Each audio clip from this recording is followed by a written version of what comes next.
Hello everyone, আসসালামু আলাইকুম। আশা করি সবাই ভালো আছেন। আলহামদুলিল্লাহ আমরাও ভালো আছি। তো আমার বাসায় প্রচুর পরিমাণে ইঁদুর জ্বালায়, সেজন্য আমি ইঁদুর ধরার একটা আইডিয়া বের করেছি। ইনশাল্লাহ আমার আইডিয়াটা কাজে লেগেছে, সেজন্য আপনাদের সঙ্গে একটু ভিডিওটা শেয়ার করলাম।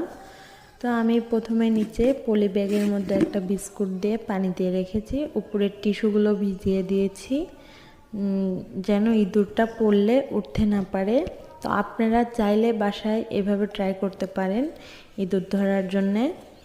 তো আমি একটু বড় বালতি দিয়েছি, আপনারা যারা বাসায় ইঁদুর ধরতে চাচ্ছেন এইভাবে ট্রাই করতে পারেন। একটু বড় বালতি দিবেন, ছোট বালতি দিলে ইঁদুরগুলো লাফিয়ে লাফিয়ে উঠে যাবে। আর এভাবে অবশ্যই ইঁদুর পড়বে, একটু বড় বালতি দিলেই হবে। তো আজকের ভিডিওটা আমার এই পর্যন্ত। যদি ভালো লাগে অবশ্যই লাইক, কমেন্ট, শেয়ার করবেন। আজকের মতো